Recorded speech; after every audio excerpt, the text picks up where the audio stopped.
اگه تا حالا فکر میکردی جواهر دوزی سخت و پرهزینه است، این ویدیو نظرتو عوض میکنه، چون این کار فقط با چند متریال ساده و تو زمان خیلی کم دوخته میشه. در ابتدا برای شروع کار روی لباسمون با خودکار حرارتی یه طرحی رو میکشیم. حالا میتونه شاخ و برگ باشه یا حتی میتونید از طرحهای ساده استفاده کنید. اینجا لباس من سفیده و با خودکار حرارتی مشکی من یک سری خطوط شاخه‌ای شکل این قسمت بالا کشیدم.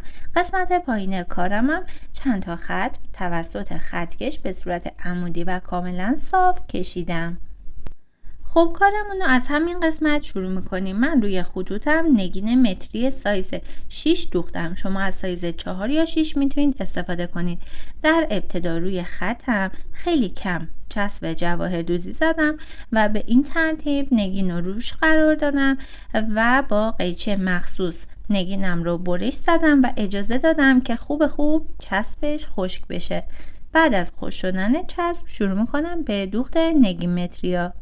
برای اینکه کارم کثیف نشه زیر کارم مشمو پهن کردم، چون رنگ لباسم روشنه. شما هم حتما قبل شروع کار دستاتون رو بشورید تا لباستون کثیف نشه و لک نگیره. خب برای این کار چون متریال من رنگ مشکیه، از نخ مشکی استفاده میکنم و همینطور از سوزن رویال سایز 10. از سایز 10 یا 9 میتونید استفاده کنید. سوزنم رو نخ میکنم به صورت دولا و شروع میکنم به دوخت نگین های متری. شما هم حتما نگین ها رو بدوزید و اصلا به چسب بسنده نکنید، چون ممکنه که بعداً توی شستشو کنده بشه. از پشت کارم سوزنم رو وارد میکنم و از اولین بند نگین متری شروع به دوخت میکنم. به این ترتیب سوزن رو از کنار اولین بند نگین متری باید خارج بکنم. حتما دقت کنید که نحوه دوخت به چه صورته. نخ رو به سمت چپ میبرم و کاملا نخ رو مابین نگین های متری قرار میدم. به این ترتیب که توی تصویر میبینید سوزن رو یک مقدار بالاتر و از سمت راست نگین متری باید خارج کنیم. دوباره نخ رو به سمت چپ میارم و دقیقاً از روی هم بند روبرو باید این دوخت رو انجام بدم. تصویر کاملا واضح و مشخصه و این تکنیک بهترین تکنیکی که شما میتونید استفاده کنید برای دوخت نگین های متری. تمام قسمت ها دوختش به همین روش انجام میشه و دقت کنید حتما نختون ما بین این بندا بیفته و به فاصله هر 2 تا باید یه دونه بست بزنید. پشت کارم به این ترتیب میتونید ببینید. حالا اینجا میخوام که بهتون یه نکته بگم در رابطه با اینکه چطور پشت کار باید نخ رو گره بزنیم و بچینیم. حتما قبل از زدن گره 1-2 تا باید به این ترتیب یه بست بسیار ریز 1 میلیمتری بزنید تا نخمون دچار کشیدگی نشه وقتی که میخوایم گره بزنیم. این نکته توی تمام دوخت هایی که روی لباس انجام میدید کاربرد داره و باید بهش توجه کنید و به این ترتیب به راحتی 2 بار روی هم گره میزنیم و گره رو انتهای نخ میندازیم. نخ رو درگیر لباس میکنیم تا آویزون نباشه و اضافه اون رو میچینیم. اگه تا حالا ویدیو رو لایک نکردید حتما لایک کنید و بهم توی کامنت ها بگید دوست دارید که آموزش بعدیمون راجع به چی باشه. خب به این ترتیب من دوخت تمام این نگین ها رو انجام میدم. مرحله بعدی شروع دوخت این ساقه ها هست. من برای دوخت ساقه ها از یک تکنیکی به اسم ممتد دوزی استفاده میکنم و از متریال ملیل شکسته استفاده میکنم. 4 تا ملیل شکسته رو وارد سوزنم میکنم و اون رو میبرم انتهای نخم. ملیله ها رو روی کارم دقیقاً روی خطی که کشیدم میخوابونم و مماس با آخرین متریال سوزن رو وارد کار میکنم.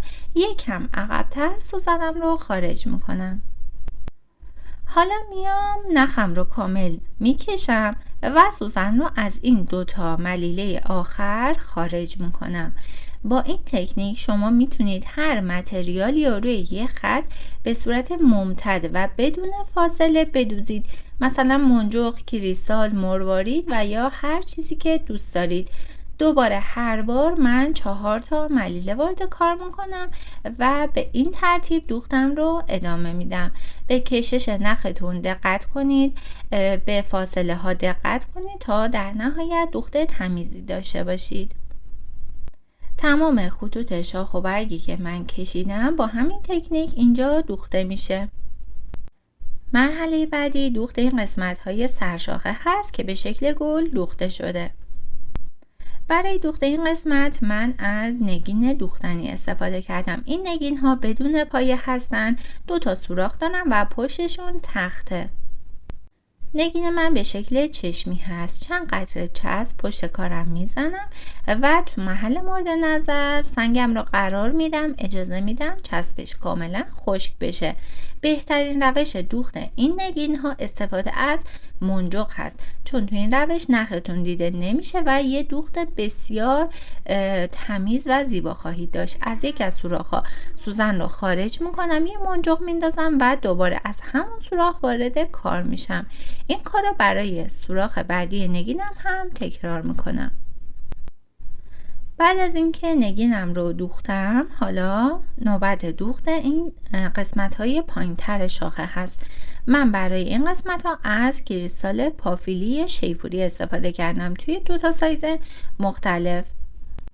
برای دوخت این کریستال من حدود 1 سانت پایین تر سوزن از کار خارج میکنم و یکی از این کریستال رو میبرم میرسونم انتهای نخم و به شکل اوریب روی کار قرار میدم و مماس با لبه اون وارد کار میشم و از این سمت سوزن رو خارج میکنم و دقیقا مقابل و به صورت قرینه یه دونه کریستال دیگه هم میدوزم.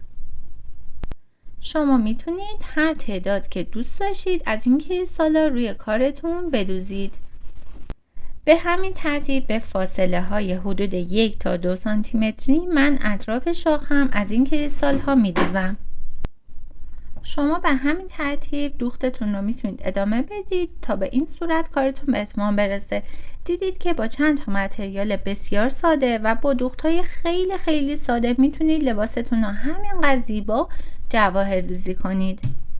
ممنون میشم چنلمون رو سابسکرایب کنید و حتما زنگوله رو روشن کنید تا از آموزش های جدید زودتر مطلع بشید. ممنون که تا آخر ویدیو با من همراه بودید. امیدوارم که براتون مفید باشه. تا آموزش بعدی، خدا نگهدار.